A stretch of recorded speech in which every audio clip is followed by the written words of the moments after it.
they start withdrawing slowly, step by step. So everything that I have touched, you want to burn. Everything has to be cleared up. It's because of this, things must be burnt. They must be burnt.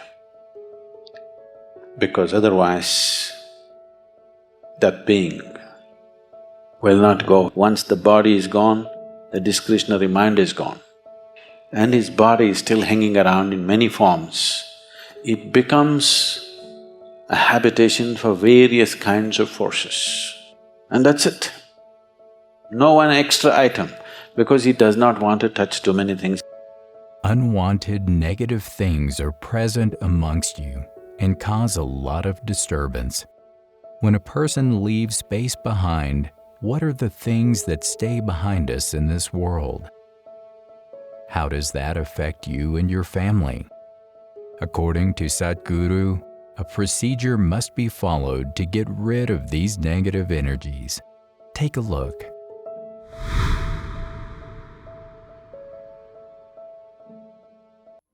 Namaskaram, Sadhguru.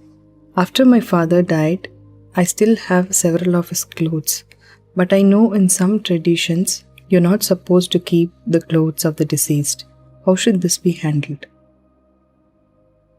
When you were born,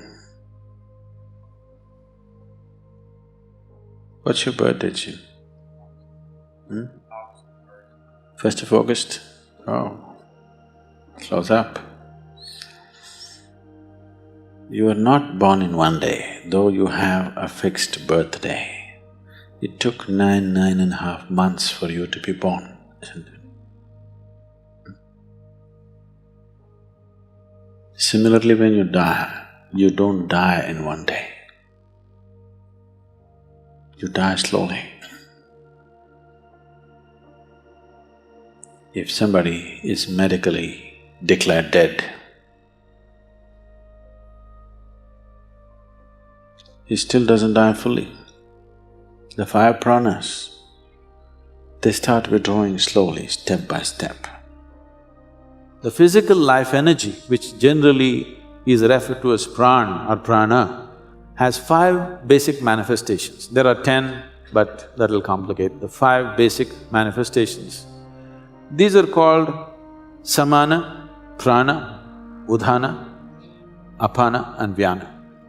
Let's say if a doctor is observing and they declare that person at a particular moment that he is dead now. In the next 21 to 24 minutes, samana will start exiting. That means samana is in charge of maintaining temperature in the body. First thing that starts happening is body starts cooling down. The traditional way of checking whether somebody is dead or alive is, they'll feel the nose. If the nose has gone cold, that's how they concluded that he's dead. They wouldn't check the eyeballs and other things, they would just check the nose. If nose has become cold, that means he's dead. So samana exits at that time. Somewhere between 48 to 64 minutes, prana exits. After that, between 6 to 12 hours, udhana exits. Till udhana exists, there are tantric processes with which you could revive the body. But once udhana exists, there is a micro chance, but that is an impractical chance, except that it is impossible to revive the body once udhana has exited. The next thing is apana, somewhere between 8 to 18 hours, this exits. The vyana, which is the preservative nature of prana, will start exiting from beyond that. It can continue to exit up to 11 to 14 days if it's a normal death. It happened one day, Shankaran Pillai was rummaging through the closet, and after some time, wife came and asked, "What are you doing?" He said, "No, nothing. I'm not doing anything, nothing." The wife said, "What are you saying, nothing, nothing? I've been watching you. Last half an hour, you're reading our marriage certificate. What's the matter?" Shankaran Pillai said, I've been looking for the expiry date.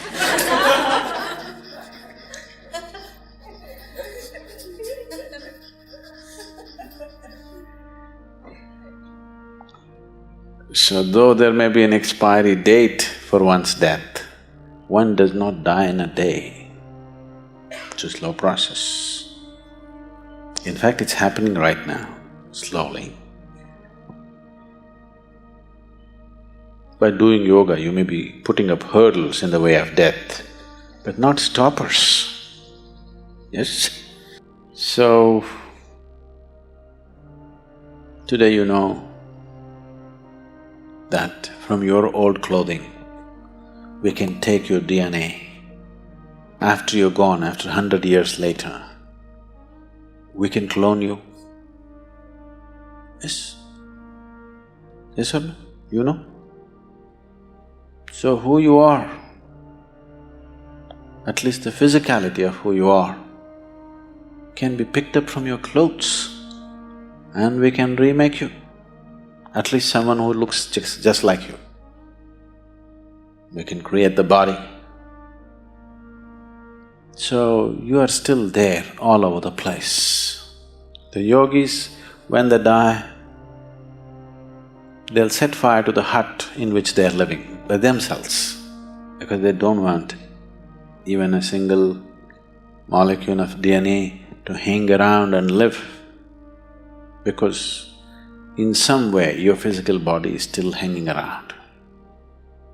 If they can recreate your body from that, obviously it's hanging around, isn't it? So everything that I have touched, you want to burn. Everything has to be cleared up.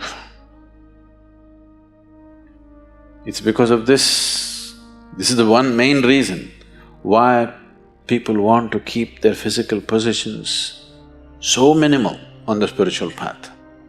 If you enter a sannyasi's room, you will see there'll be 3 pairs of clothes neatly folded and kept, just this thing to drink water, 1 plate to eat food, and just 1 single sheet to sleep upon, and that's it. No one extra item, because he does not want to touch too many things in the world. He wants to keep it to at most minimal, because he knows if he spreads his body all over the place, gathering it and going will be very difficult. That is why he does not form any physical relationships of any kind, because he understands if he leaves his body all over, when the time to gather comes, it's going to be extremely difficult. People who are off your body are unwilling to come with you when you want to go. They won't come.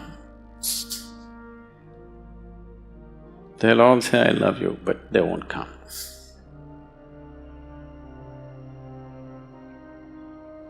So, when someone dies, depending upon who he is, accordingly these things must be handled.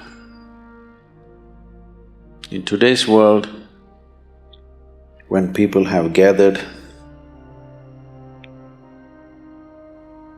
enough clothing for 3 lifetimes, enough footwear for 10 lifetimes, burning all that would be sheer waste. And anyway, their way of existence and the way they exit is such, invariably they have to find root in this earth once again. No point burning all that. At least those things which are very closely, intimately involved with the body, like their underclothes and other things, must be burnt. They must be burnt. Because otherwise, that being will not go easy. He will not know, he does not have the discretion to understand whether he should be here or there. He cannot make any decision. There's no decision-making capability because there's no discretion. Once the body is gone, the discretionary mind is gone. So there is no decision, only by tendency. There are too many things here which belong to the body, it just hangs around. particularly in the first few days. So, in one's home, if there are lots of used clothes, which is a problem with the Western world again, because of the type of clothing and the structure of the society, the things are such, you may be wearing a jacket for 6 months and it may not be washed. Yes? You use it and you hang it there. Because it's a cold country and maybe you don't sweat so much, use it and put it there. Such a thing is not possible in India. If you use something, it has to be washed now. So, the type of clothing they're using, naturally they use it and hang it, they don't use it and wash it. All these things were taken care of, every aspect was handled, but we are losing it in a big way. Because these clothes are repeatedly used and hung there, you can actually experiment. Well, today the dogs are there. If you bring a police dog, if you put 1,000 jackets here and ask him to point out which is Jim's jacket, he will just go and point out. Yes? Not God, just a dog.